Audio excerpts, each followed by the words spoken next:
국민의힘 대변인이 본 총선 전망, 총론적으로 우리 사실 현대의 대변인으로서 몇 석이 얻는다 이렇게 말씀하기는 사실 어려운 거는 사실입니다. 그런데 그런 것을 넘어서 전체적인 판세는 어떠한 건가? 지난 연말까지 우리 그 한동훈 비대위원장이 오기 전까지는 굉장히 어려웠지 않습니까? 네. 그 이후에 상당히 어떻게 보면 프레임 전쟁에서 프레임 전환을 하면서 선전해오고 있다가 최근에 또 여러 가지 또 수도권 위기론이 나오고 있는데 특히 수도권에서 보는 직접 싸워본 전사로서 우리 서울, 경기, 인천 지역의 큰 판세 한번 읽어주시면 어떨까요? 아유, 너무 어렵습니다. 개론이 아니라 거의 총론이라 사실은 제가 이제 두 번의 총선을 직접 몸으로 경험했고 또 그 사이사이에 이제 재보궐선거라든지 대통령 선거 그리고 지방선거 등을 이제 몸으로 경험하다 보니까 오늘 좀 다른 방송과 다른 이야기를 좀 해볼까요? 혹시 뭐 이렇게 시청자들이 안 좋아하실 수도 있는 주제? 그렇죠. 네. 전혀 그렇지 않습니다. 네. 뭐든 괜찮습니다. 네. 보수도 좀 반성을 해야 될 것 같다라는 생각이 좀 들어요. 이제 제가 이거 선거를 경험하다 보니까 왜냐하면 이번 선거 같은 경우 이 여러 선거를 겪으면서 어떤 생각을 했냐면 지금 누가 봐도 객관적인 시각으로만 본다면 저는 윤석열 대통령이 잘하고 있다라고 생각합니다. 네, 사실 저는 윤석열 대통령이 후보였을 때보다 당선된 이후에 훨씬 더 팬심이 강해졌거든요. 네, 좋아졌습니다. 왜냐하면 3대 개혁과제로부터 정말로 지금 이렇게 좌파들 180 거대 야당들의 공격이 이렇게 이루어지고 있는데도 꿋꿋하게 개혁의 방향을 밀어붙일 수 있는 저돌성과 혁신성 이런 그렇죠. 것들을 가지고 있다. 그래서 이게 옆에서 좀만 더 보좌가 되고 밀어붙일 힘이 된다라고 하면 대한민국이 분명히 지난 문재인 정권에서의 위기로부터 벗어날 구멍이 있을 거라고 생각이 돼요. 그리고 지난 문재인 정권 시절에 얼마나 대한민국이 힘들어졌습니까? 뭐 국가부채는 그렇습니다. 천조 시대를 넘어갔고 그렇죠. 아파트 천조국이 값 되어버렸죠. 그렇죠. 빚천조국. 그리고 일자리 사라져 버렸고 어거지로 채운 공무원들 이걸로 인해서 세수들은 어마어마하게 나가고 온갖 그렇죠. 포퓰리즘 정책 그럼 정말로 지금 이렇게 힘들어졌던 것들을 정말 말끔히 다 잊은 것인지 저는 정부 심판론이 나오는 이번 선거 자체가 사실은 이해가 잘 가지가 않습니다. 네. 그리고 지금 이제 이 180 거대 야당 민주당 자체가 민생 현안들 또 얼마나 발목 잡게 해왔습니까? 그렇죠. 그러면서 할 수 있는 걸 아무것도 못 하겠죠. 네, 아무것도 못 하겠습니다. 그러면서 본인들이 하는 말들은 국민의힘 때문에 민생 정책이 통과 안 된다. 말도 안 되는 소리죠. 180 거대 야당이 우리가 그렇게 반대해도 모든 법 다 통과시켜 놓고 그렇죠. 대통령 거부권 행사하게 만든 정당이 헌법 개정 외에는 다 할 수 모두가 다 할 수 있습니다. 있어요. 근데 자기들 입맛에 따라서 이게 민생과 관계된 거면 국민의힘이 발목 잡았다라고 그렇죠. 하고. 네. 그리고 우리들이 아무리 정말로 말도 안 되는 법은 자기들이 이 180 거대 야당으로 밀어붙여서 통과시켜 버리고. 그렇죠. 네. 이런 상황에서도 이걸 국민들께서 보수 우파 국민뿐만이 아니라 모든 국민들께서 다 보고 계신데 어떻게 민주당의 지지율이 여전히 저렇게 유지되는가? 네. 주요. 네, 그렇죠. 정말 오 마이 갓이란 네. 말이 정말 탄식으로 나오죠. 예. 그래서 이게 정확한 통계는 아니지만 통상적으로 분석할 때 이렇게 분석하거든요. 보수의 지지층, 고정 지지층이 약 33, 4% 된다. 그리고 진보의 고정 지지층이 약 34에서 맥스 38%까지 된다라고 해요. 자, 그러면 우리가 아무리 잘해도 민주당을 지지하는 탄탄한 민주당의 지지 기반이 약 38%가 되고 그리고 우리가 아무리 못해도 우리를 지지하는 고정 지지층이 한 33% 정도 된다고 하면 여기서 한 5%의 격차가 이미 그렇죠. 발생하고 시작하는 겁니다. 자, 근데 민주당이 이렇게 못하고 있는데도 우리의 지지율이 이 정도뿐이 되지 답보하고 않는다라고 있는 하는 거는, 것, 답보하고 있다고 하는 거는 우리들도 내부적으로 반성할 필요성이 있다. 그렇죠. 예, 그리고 예. 우리의 고정층을 더 넓히기 위한 전략들도 장기적으로 세울 필요가 있다라고 그렇죠. 생각됩니다. 일단 이 말씀을 좀 드리고 싶고요. 그리고 이제는 뭐 30일도 안 남은 이 선거 국면에서 장기적인 관점을 논하기보다 현실적인 관점을 좀 논하자면 분명한 것은 한동훈 비대위원장이 임명되고 나서 정말로 나아졌습니다. 그럼에도 불구하고 그렇죠. 여러 상황들이 한동훈 위원장 누가 봐도 잘했다라고 생각합니다. 그렇죠. 사실 한동훈 위원장이 임명되기 전만 해도 민주당에서 패널들이 뭐라고 했냐면요. 한나땡 제발 그렇죠. 나와줘. 땡큐야. 한동훈 나오면 땡큐다. 한동훈만 나오면 이렇게 땡큐야. 했죠. 그럼 예. 민주당이 압승할 수 있어. 막 예. 이랬거든요. 뭐 정치 초보가 와서 뭐 하겠냐 네. 뭐 이런 느낌이었죠. 그럼 제가 그때 당시에 패널로 진짜로 나왔을 때 너희들이 그 말을 할 수 있는지 보자라고 했는데 실제 나오고 나서 민주당이 정말로 곤욕을 치르고 있습니다. 그렇죠. 이 지지율들이 역전되고 또 지지율의 간격이 오차범위 밖으로 벌어지기도 했었어요. 그렇죠. 예. 네. 그리고 나서 지금 이제 공천 과정을 겪으면서 사실은 이 지지율 차가 조금씩 좁혀지고 있는 또 현상을 보이고 있거든요. 그렇죠. 그게 조금 네. 문제인 거죠. 이게 지금 문제인 거죠. 네, 그러면 지금 과연 왜 이렇게 벌어졌던 지지율들이 다시 좁혀지는 현상 혹은 역전 현상을 보이고 있는지도 좀 한번 봐야 될 것 같아요. 그렇죠. 근데 온 국민이 볼 때는 당연히 민주당의 공천 과정이 이상하지 않습니다. 그렇죠. 네, 정말 이거 뭐 비명 행사라 그러는데 저는 비명 행사란 말 잘 안 씁니다. 비명 학살이라 그럽니다. 그렇죠. 홀로코스트라고 네. 하죠. 조응천 맞습니다. 전 민주당 의원 네. 같은 경우에는 조국 학살 단 하나의 예외도 네. 없는 맞습니다. 홀로코스트다 이렇게 표현하고 있지 않습니까? 이거는 진짜로 예외조차도 없어요. 비명이야? 이재명한테 한번 덤벼들었어? 민주당을 비토했어? 다 죽인 겁니다. 이거. 그렇죠. 실질적으로 예. 그때의 이재명 대표에 대한 영장 실질 심사를 받도록 하는 것과 관련해서 국회에서 이제 투표가 있었지 않습니까? 그렇죠. 그때 우리 좋아하는 아이스크림 가게 네. 베스킨 라빈스 31 31명에 해당하는 네. 민주당 의원들이 반란표가 나왔었죠. 그렇죠. 예. 그거를 어떻게 추적을 해서는 수박으로 당도를 표시한 다음에 이번에 자객 공천 내지는 각각의 어떤 수단과 방법, 권모술수를 써서 그 다 잘라버리고 마지막 남은 이제 민주당에 그래도 어떻게 보면 소장파라고 할 수 있는 박용진 의원까지도 예, 네. 다 싹을 잘라버렸는데 뭐 싹 자르고 나서 뭐 이따 얘기하겠습니다만 우리 봉다리 그러니까 깔때기라고 부르고 했던 분이 설화로 지금 잘렸는데 보통 금메달 떨어지면 은메달이 이게 승계하는데 그렇죠. 그것도 안 한다고 하는 걸 보면은 야 철천지 원수도 이런 철천지 원수가 없다 이런 생각이 드네요. 계속 하시죠. 그래서 진짜로 이래요. 그러니까 민주당이 지금 계속 시스템 공천 자찬을 하지 않습니까? 이재명 대표는 거의 이런 표현을 써도 되는지 모르겠지만 정상이 아닌 것 같아요. 지금 본인이 이런 가정을 해놓고도 자아자찬을 합니다. 혁신공천이라고. 그렇죠. 네, 혁신공천이라고 자아자찬을 하고 있는데 진짜 황당한 거는 당 대표 너무 힘들어 공천이 너무 힘들어서 다시는 안 할 거야라고 하는 모습을 보면서 다가오는 8월달 얼차려. 정말 어처구니가 없다는 말이 진짜 박 대통령 존경한다고 했더니만 진짜 존경한 줄 아는 그런 어떤 어이없는 화법이 거의 뭐 하루에 하나씩 지금 반복되는 것이 아닌가 싶은데요. 그게 체화돼 있어요. 합법이. 체화돼 있어. 이제 뭐 한 예. 1년 후에 그러겠죠. 내가 뭐 공천 힘들다고 하니까 진짜 진짜 힘든 줄 힘들어. 알았냐? 나 이번에 또 공천할 거야. 또 이러겠죠. 근데 이 양반이 죄송합니다. 여기서 그렇게 써도 돼. 해도 되나요? 우리 저 방송에서 안 되지만 우리 유튜브 좋은 게 그게 뭐야? 이게. 네, 아니 제가 이게 정규 방송들 계속 나가다 보니까 아니 이 양반이 진짜로 실제로 이게 공천 학살부가 이미 아까 말씀하셨던 체포동의안 가부 결정을 할 때 이미 다 나와 있었어요. 그걸 여실히 보여준 공천이었다. 정말 죽일 사람 다 죽였고요. 그리고 정말 깜냥도 안 되는 사람들, 국민 눈높이에 맞지 않는 사람들, 조금만 들어가도 정말로 국회의원은 고사하고 어떠한 공직에도 자격이 없을 만한 사람들을 대거 공천시켰습니다.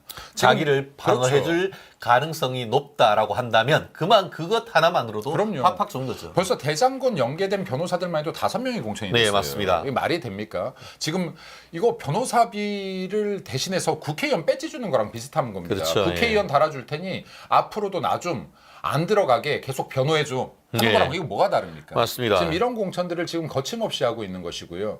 그런데 지금 이런 더 중요한 것은 이런 공천 과정을 보고도 어떻게 이렇게 지지율이 국민의힘이 답보를 하는가. 그러니까 저는 참 네. 이걸 보면서 야 이게 세상이 이렇게 너무 쪼개지는 것이 아닌가. 박근혜 전 대통령에 대한 탄핵 사태 이후로 이게 지나친 양극화, 정말 철저하게 이게 뭘 아무리 잘못해도 지지하는 이런 모습을 보면서 저도 정치 쪽에 잠시 몸을 담그고 하면서도 참 이걸 도대체 어떻게 극복을 해야 되는가 정말 가장 고민되는 부분이 그런 부분인 것 같아요. 저는 이제 이 생각을 합니다. 지금 때로는요 이럴 때도 있어요. 우리가 잘못했는데 보수 우파들도 우리 국민들도 그리고 저도 일단 방어를 해야겠다 하고 방어하는 경우도 있어요. 네, 그리고 진보 진영도 자기들이 아무리 잘못해도 저쪽의 정권을 빼앗길 바에야 우리가 이걸 우겨서라도 방어하자라는 게 있어요. 그렇죠. 자, 그러면 이제 스윙부터청이라고 불리는 지금 이제 중도층이 약 30%가 결국에는 약 26일 후에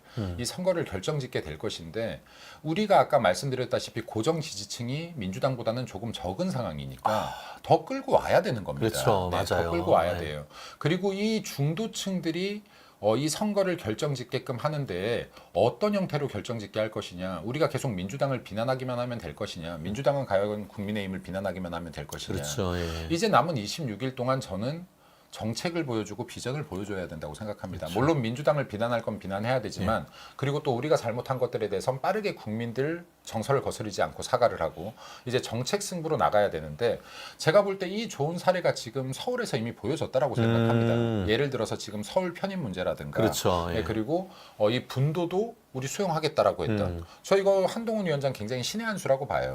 왜냐하면 지금 민주당은 여전히도 이거에 대해서 경기남북도에 갈팡질팡하고 그렇죠. 있거든요. 예. 네. 그럼 지금 여기에서 어쨌든 한동훈 위원장이 우리들은 국민이 원하는 대로 할 거야. 국민이 편한 대로 할 거야. 국민의 행정 편의를 가장 먼저 첫 번째로 꼽을 거야라는 거를 표방한 겁니다. 제가 볼 때 이것으로 인해서 영향받는 지역구들은 분명히 좋은 결과가 나올 거라고 생각합니다. 이런 그렇죠. 것들을 지금 남은 26일 동안 또 던져내야 됩니다. 그렇죠. 네. 결국은 지금 현재의 큰 프레임으로 봤을 때는 지난 12월 말에 한동훈 비대위원장이 오시기 전에는 결국 그 민주당이 얘기하는 그 프레임, 한마디로 그 대통령 중간 평가다라고 해서 윤 대통령 정부 심판론, 그거에 대해서 국민의힘 같은 경우에는 그렇죠. 거야 심판론, 야당 독재 심판론, 입법 독재 심판론 그렇게 해놨는데 계속 이게 입법 독재라고 하면은 자동적으로 머리에 떠오르는 게 그러면 윤석열은 심판해야 되는 것이 아닌가, 그런 어떤 그렇죠. 프레임에서 계속 맞아요. 허느적거릴 수밖에 네. 없었는데 한동훈 비대위원장이 옴으로써 프레임 전환에 성공했는 네. 거죠. 결국 기존엔 같은 경우에는 윤석열 대통령 대 이재명의 대선 2차전이었다. 이런 프레임에서 이제는 한동훈과 이재명, 검사와 검사 사칭범 이런 식으로 프레임이 전환되고 또 운동권 이 세대 교체론 이런 것을 통해서 상당 부분 윤석열 중간 평가론을 상당 부분 희석시켰던 건 아니겠습니까? 그렇게 해서 전체적인 큰 프레임의 전환을 해가지고 와서 상당 부분 선전을 했는데 처음에 아까 그 초입에 김 대변인 말씀하신 것처럼 그 틈을 이게 조국이 비집고 들어오면서 일정 부분 이 프레임이 다시금 기존에 있던 그 정권 심판론 프레임으로 자꾸 돌리려고 하는 그런 시도 속에서 전체적인 어떤 그 판세의 흐름에 미세한 어떤 변동이 일으키고 있는 것 같은데 현재의 상황은 어떻게 보시며 이 상황 속에서 국민의힘의 전략적 대응은 또 어떻게 해야 될 것인지 한번 좀 말씀해 주시죠. 제가 볼 때는 이게 원론적으로 좀 말씀드리고 싶어요. 일단은 정가 사범, 뭐 검사 사칭 포함해서 음주운전까지 포함해서 이런 자가 지금 대한민국 공당의 대표로 앉아 있는 것은 맞는가? 그렇죠. 본질적인 이런, 문제죠. 네, 본질적인 문제죠. 네, 그리고 이런 사람들이 과연 대한민국 국회의원으로 있는 것이 맞는가? 그리고 이런 사람들이 대한민국의 대통령 자리까지 노렸던 것이 맞는가? 예. 어휴, 살 네. 떨려. 그리고 이런 자가 또다시 지금 이렇게 국민의 대표를 뽑고 있는 22대 총선의 거대 야당의 수장으로서 이 선거를 이끌고 있는 것은 맞는가? 네. 그럼 이에 대해서는 분명히 민주당 내에서도 비토 세력들이 있었어요. 국회의원들은 자기 목이 걸려 있으니까 마음껏 비토 못했지만은 상당수의 당원들도 목소리를 내고 있었습니다. 예를 들어 민주당의 오랜 지지자들, 민주당을 진짜로 사랑하고 있는 지지층들조차도 나 민주당 진짜 오랜 기간 지지하고 사랑해 왔는데 이재명이 이끄는 민주당은 정말로 싫다라고 하는 당원들과 지지자들이 상당수 생겼던 그렇죠. 겁니다. 예. 근데 이 사람들은 어떻게 보면 너무 긴 시간 민주당 그러니까 진보 진영의 지지자들이에요. 고정층이에요. 38%에. 그렇죠. 예. 이재명 정말 마음에 안 들고 도저히 못 찍겠는데 국민의힘은 더 못 찍겠다 이거. 그렇죠. 그런 분들이 적지 네. 않았죠. 이게 아까 말씀드렸다시피 38% 정도 됩니다. 네, 그럼 이분들은 갈 곳을 못 찾고 있는 거예요. 이게 어디에서 나오냐면 사실은 이 갈 곳을 못 찾았다는 게 어디서 나오냐면요.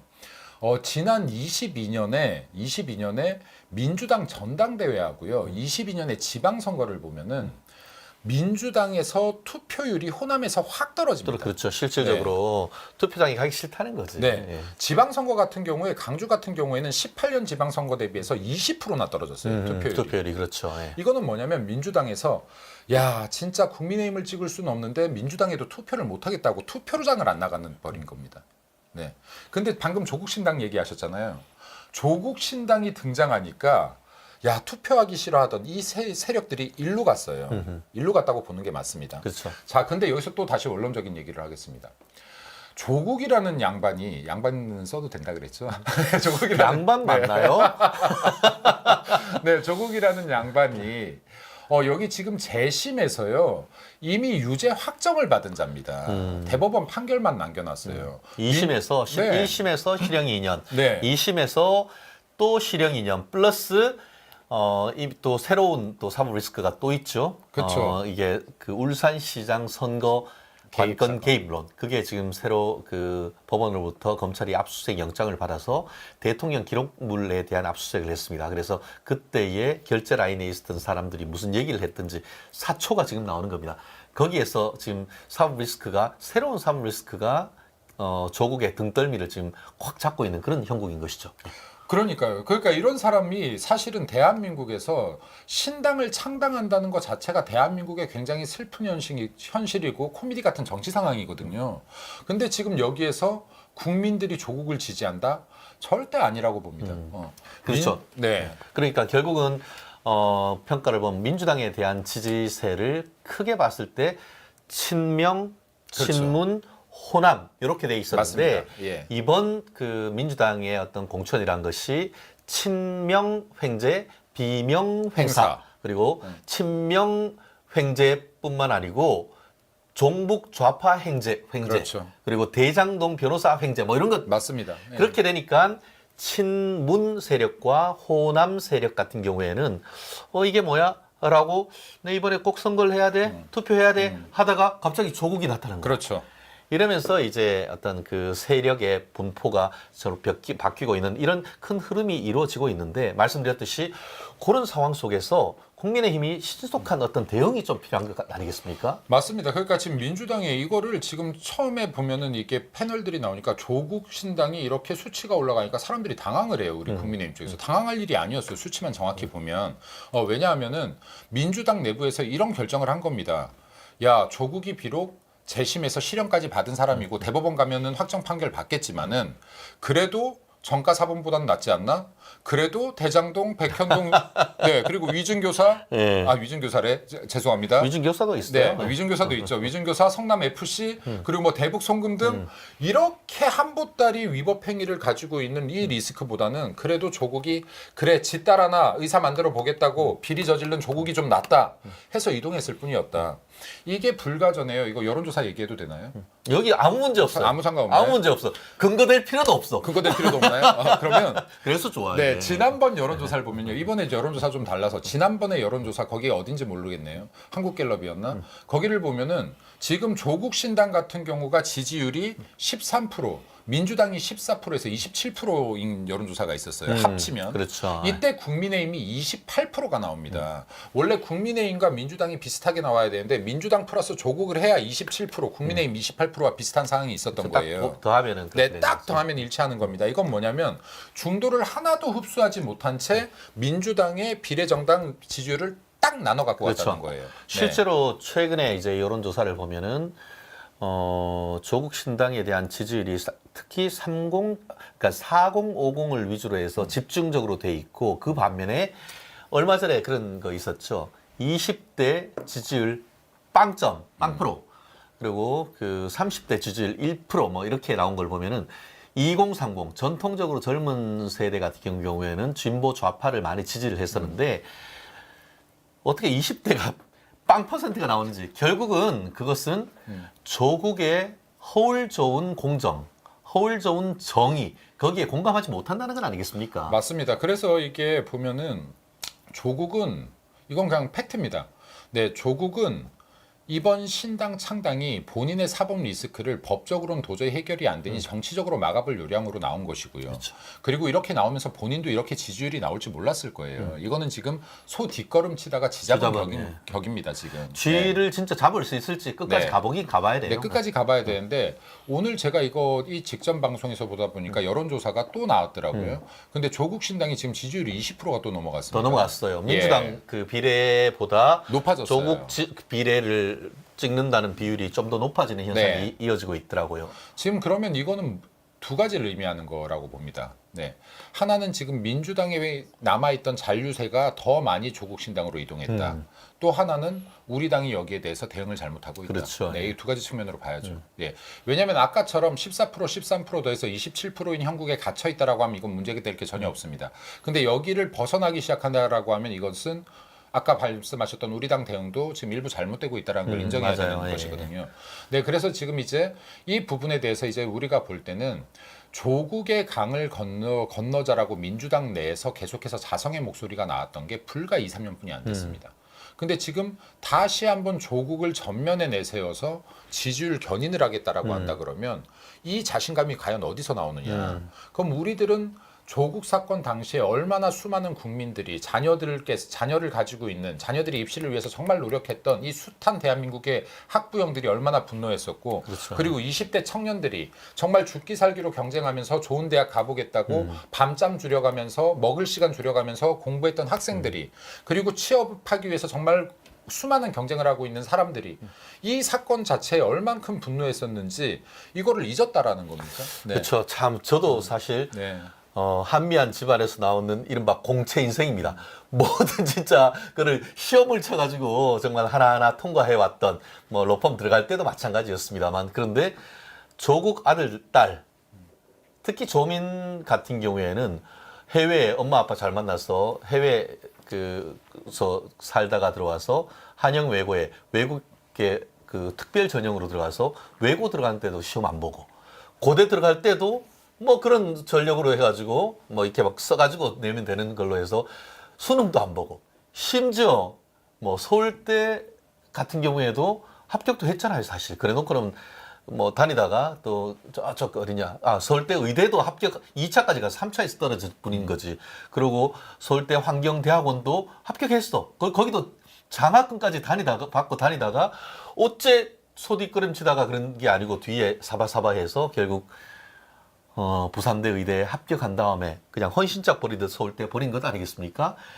20대는 그거를 생생하게 기억하고 있는 거예요. 30대도 마찬가지인 것이지. 그렇기 때문에 지금 그 조국 신당에 대한 어떤 지지세가 컨벤션 효과에 따르는 일시적 지지세다라고 보는 그런 견해도 없진 않습니다. 다만 지금 좀 전에 김 대변인 말씀하신 것처럼 최근의 흐름을 보면은 그 흐름이 꺾이지 않고 계속 올라가고 있다라는 그런 점에서 국민의힘으로서는 이 부분에 대한 대응이 있어야 되는데 실제 엊그제부터는 보니까 민주당에 대한 성명뿐만 아니고 조국 신당에 대한 어떤 성명, 비판적 성명이 최근에는 이제 나오는 걸 보면은 국민의힘 내부에서도 이 부분에 대한 어떤 문제의 심각성이라든가 총선 전략으로서 조국 신당에 대한 견제, 이른바 더블 사법 리스크. 이재명의 사법 리스크, 그리고 또 조국의 사법 리스크. 그게 더블 사법 리스크고, 저는 개인적으로 뭐라고 하냐면은 2조 방탄당이라고 합니다. 네. 실질적으로 지금 네. 그 비례정당이라든가 민주당의 맞습니다. 어떤 공천은 아까 뭐 대장동 변호사 대박이라고 했듯이 이핵관 공천이라고 하거든요. 이핵관 검사 공천. 이재명 핵심 관계자들을 마구마구 지금 그 공천을 해주고 있고, 그것이 이재명의 방탄을 위한 건 아니겠습니까? 그것이 똑같이 조국의 방탄. 조국이 왜 지금까지 2심까지 막 이렇게 됐겠습니까? 조국이 속으로 얼마나 지금 억울했겠습니까? 내가 그때 총선 나가가지고 내가 진짜 그 국회의원 배지 달고 있었으면은 이런 고초를 안 겪었을 텐데 라고 생각하면서 조국 방탄당 만든 건 아닙니까? 그러니까 이런 어떤 그 더블 사법 리스크에 대한 국민에 대한 어떤 홍보, 그리고 실질적으로 사법부에 뭐 사실 옛날에 그 문재인 같은 경우에는 부르니까 대법원장이 그냥 껍벅 죽었지 않습니까? 그래 놓고는 그냥 좀 협조해 달라고 하니까 뭐 알아가지고 그 사법부에 있는 사람들 그냥 싹 다 잡아넣는데 협조를 하는 그런 모습을 보이는데, 사실 조국 대표에 대한 그 1심 판결, 1심 판결이 거의 한 2년, 3년이 걸렸고 1심에서 2심 선고되는 게 만 1년이 걸렸습니다. 왜냐하면 대법원에 왔으면 빨리 선고해 주는 게 맞죠. 그럼요. 그런 부분에 대해서도 우리가 뭐 정권 차원에서 할 수는 없지만 우리가 정당 차원에서는 대법원에 이런 부분에 대한 신속한 판결을 요청하는 것이 저는 개인적으로 맞다고 봅니다. 그렇기 때문에 현재의 어떤 그 민주당에 대한 강력한 어떤 견제 전략뿐만 아니고 조국 신당의 어떤 실질적인 그런 민낯을 까발리기 위한 대변인단의 노력 한번 좀 기대 한번 해보겠습니다. 그러니까요. 그래서 지금 저게 지금 방금 말씀하신 게 다 맞죠. 예를 들어서 조국 같은 경우도 판결이 빨리 났으면 이런 언감생식 그렇죠. 이런 꿈도 못 꿨을 텐데 2심 선고할 때 깜빡이 보냈었어야지. 당연히 들어가야죠. 이게 일반인이었으면 무조건 들어가는 그럼요. 겁니다. 슈거린이죠. 네, 지금 이렇게 지금 불구속 상태일 수가 없고요. 그 대법원 판결 남았다라고 계속해서 좌파들이 얘기하는데 여기 민주당에서 얘기하는데 실제로 대법원 가가지고 판결이 뒤집히는 사례 3%도 안 되는 거 아닙니까? 네. 그럼 이거 거의 확정 판결이라고 봐야 됩니다. 대법원에서는 법리만 다투잖아요. 그렇죠. 네, 그럼 이미 판결 이야기를 다 난 다툴 수도 겁니다. 이게 판결 다 난 거기 때문에 그래서 지금 이제 이 부분도 정확하게 얘기하면 범죄자였거나 전과 사범 그리고 지금 둘 다 심각한 범죄 혐의자인 두 명이 지금 대한민국의 국회를 장악하기 위해서 벌이고 있는 범죄자들 간의 협업 단계이다라고 보셔야 돼요. 그렇죠. 네. 그래서 지금 이 부분도 봐야 되고 조국 신당이 얼마나 문제가 있냐면요. 대표를 하고 있는 지금 이 조국 자체도 지금 이렇게 재심에서 실형 판결을 받았는데 1호 인재 영입 맞죠? 신장식 그렇죠. 네. 이분은요. 방금 전에 저랑 전과 사범. 네. 방금 전에 저랑 방송하고 왔어요. 근데 너무 자신 있어 하시길래 너무 이 조국 신당 자신 있어 하시길래 제가 이렇게 말했습니다. 이분이 뭐 지금 비례 2번이냐 4번이냐 얘기가 나오나 봐요. 그래서 제가 진짜로 그렇게 자신 있으면 비례 10번 받아라. 15번까지 자신 있으면 14번 받아라. 라고 했어요. 제가. 그러면 이게 무슨 말씀이냐면 제가 거기에서 전 방송에서 뭐라 했냐. 조국 신당 절대 6석 이상 안 나올 거다라고 제가 얘기했습니다. 6석 이상은 나오지 않을 거다라고. 자신 있으면 10번 받으라고. 근데 이분도 지금 음주운전에 무면허 운전이 3번이에요. 네. 네. 그럼 이게 뭡니까? 지금 일반 국민들 같으면 상상이나 할 수 있는 범죄입니까? 실질적으로 네. 4년 전에 정의당에 그 공천 신청을 했다가 신장식 변호사가 그와 같은 그 음주 무면허 운전 사범 그것 때문에 사퇴했던 그런 전력이 있어요. 그럼 이번에도 민주당 이재명이 지금 준연동형이 아니고 국민의힘에서 주장했던 병립형으로 돌아가서 정상적인 어떤 비례대표가 됐다고 하면은 언감생신 무슨 하늘 쳐다보지도 못할 그럼요. 그럴 사람들을 정말 어떻게 보면 어떻게 그렇게 문제가 많은 사람을 탁탁 골라내는지 그것도 너무 신기한 것 같아. 그리고 이게 제가 아까 이것도 음주운전 한 번 그리고 무면허 운전 참 이건 상상하기도 힘드네요. 그렇죠. 예. 예, 음주운전은 그래 사람들이 간혹 가다가 하시는 분들이 있다 치더라도 무면허 운전 이거는 보통 간으로 할 수 있는 게 아니거든요. 저 음주해서 취소됐는데 네. 개무시하고 계속 운전했는 거지. 근데 그거 이게 아니겠습니까? 아주 짧은 시간 안에 반복해서 걸렸습니다. 네, 2006년부터 2007년 2년 사이에요.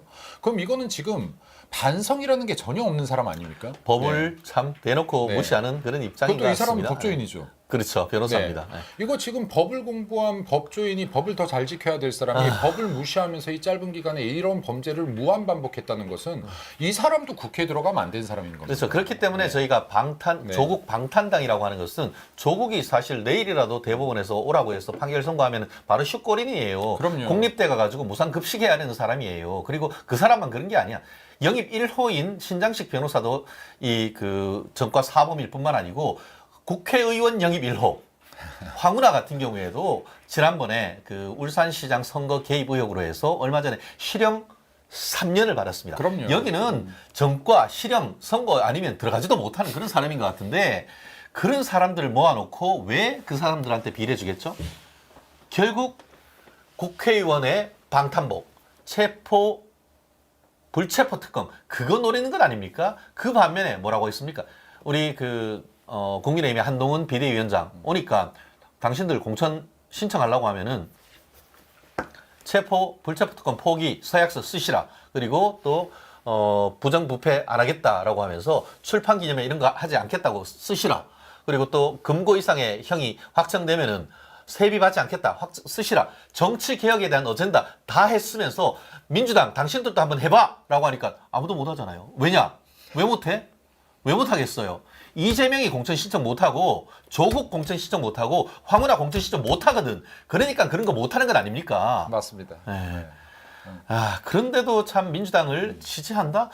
정말 우리 어떤 상식을 가진 사람이라고 한다고 하면은 사실 참 납득하기는 참 쉽지가 않아요. 저는 그래서 이래요. 이게 아까도 초두에 말씀드렸는데 이런에도 불구하고 민주당을 지지하는 진보 세력을 지지하는 사람들이 34에서 38% 정도 고정 세력이 있다라고 하면 이 분들을 시간이 걸려도 천천히 설득해내야 된다.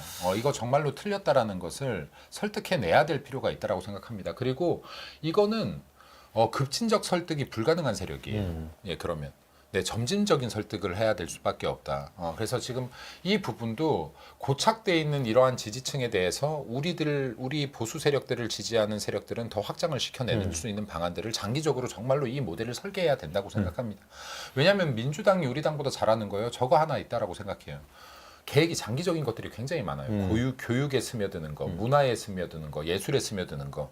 정말로 이 긴 시간 동안 야금야금 먹어왔던 것들이 있어요. 결국 그람스의 네. 진지론 이런 네. 거에 기초를 해가지고 진지를 구축하는 거죠. 장기전으로 맞습니다. 해서. 네. 뭐 얼마 전 같은 경우에 그 지금 보면 통진당이 해산되고 그 이후에 이제 진보당이 있고 그 진보당이 또 이번에 그 진보연합을 해서 또 거의 뭐 5석 이상 지금 민주당의 어떤 비례정당을 통해서 들어올 수 있는 그런 내용이 충북에 있는 그 산 이름이 제가 딱 기억이 안 나는데 그 산 근처에서 모여서 회의를 한다는 것 아닙니까? 그런 어떤 회의를 통해 가서 어떤 어젠다가 정해지면 그거를 길게 그걸 끝까지 이렇게 시민사회 운동을 통해 을 빙자해서 해가지고 오는 그런 부분.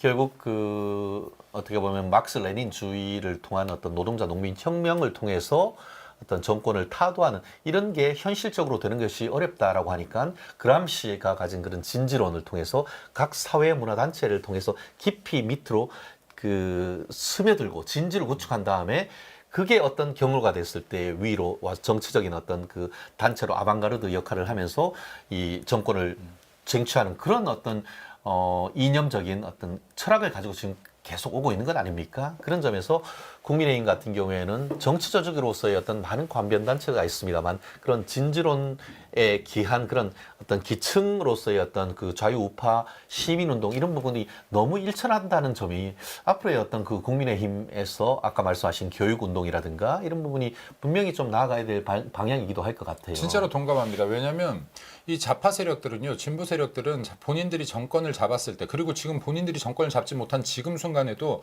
어떻게든 간에 지금 진보 세력들의 시민단체들을 키워주기 위해서 어마어마한 국세들을, 혈세들을 퍼붓고 맞습니다. 있습니다. 네. 근데 지금 보수 우리 세력들은요, 우리가 정권을 잡은 이 순간에도 보수 시민단체들을 키워내지를 못해요. 네. 키워주려고 네. 해도 없어. 네, 그러면 이게 곧 진지예요. 이게 네. 곧 진지인데 이 좌파들은 어마어마한 혈세들을 그쪽에 퍼부어주면서 문화계층으로 방송국으로 그리고 지금 여기에 온갖 시민단체 시민단체라는 걸 포장한 지금 네. 무슨 종북 세력으로 오만 세력들을 다 키워놓고 있는 거 아닙니까? 근데 이런 것들이 모여져서 지금 고정층 37, 8%를 이루고 있다. 그래서 이러한 부분들은 우리도 장기적 계획을 가지고 그렇습니다. 운동가들을 키워낼 필요가 있다고 봅니다. 그렇습니다. 네. 결국 아까 말씀하신 것처럼 오늘 첫 주제는 어떻게 보면은 그 국민의힘 대변인이 본 현재의 전체적인 어떤 총선 전망과 현황을 했었는데 말씀하신 것처럼 사실 이 질문을 각 그 기자들이 국민의힘의 그 한동훈 비대위원장에게도 하고 이재명 민주당 대표에게도 합니다. 그런데 이재명은 뭐라고 하느냐? 우리의 이번 목표는 151석이다. 딱 이렇게 1등 하면서 151석 한마디로 과반을 넘는다 이렇게 얘기하는 반면에 국민의힘의 한동훈 비대위원장 같은 경우에는 어떤 구체적 어떤 의석을 얘기하는 것 자체가 국민에게 오만하게 보낼 수가 있다 이렇게 얘기를 하시면서 다만 우리는 국민의 선택을 받기 위해서 정말 국민의 눈높이에 맞는 사람을 창을 차려드리고 국민의 눈높이에 맞고 국민의 삶을 더 낫게 하기 위한 정책을 우리가 계속 던져드리면서 나아갈 뿐이다. 굉장히 낮은 자세로 갈 뿐이다. 이런 어떤 큰 기조입니다. 그러다 보니까 사실 우리 김문수 대변인도 본인이 가지고 있는 구체적인 목표나 이런 것들이 분명히 있을 겁니다. 하지만 우리가 이 자리에서 정말 구체적인 얘기를 하는 것 사실 자체만으로도 어떻게 보면 국민들이 보시기에 맞습니다. 오만하다라고 네. 느낄 수 있는 그런 부분이다 보니까 구체적인 수치나 이런 부분은 얘기할 수 없지만 지금 그 26일 정도 남겨둔 총선을 앞두고 흐름을 그 어떤 총선 밑바닥에 흐르는 큰 어떤 꿈틀거리는 흐름을 지금 한 3, 40분에 걸쳐가지고 큰 흐름을 읽어드렸기 때문에 아마 우리 품격 높은 멸콩TV 시청자 여러분들은 그런 큰 흐름을 우리 김민수 대변인의 말씀을 통해서 충분히 좀 알아들었고 인식할 수 있었고 또 국민의힘 또한 지금 현 상황 속에서 문제가 뭔지를 이제 알았으니까 그에 대한 대응을 통해 가지고 남아 있는 기간 어떻게 국민의힘의 민주당의 이재명과 이 부분을 잡을 것이며 또 조국 신당의 이런 흐름, 조국의 혀만 살아있는 조국 혀신당의 이런 흐름을 잡을 수 있는 방법 또 펼쳐 나갈 수 있지 않을까 싶습니다.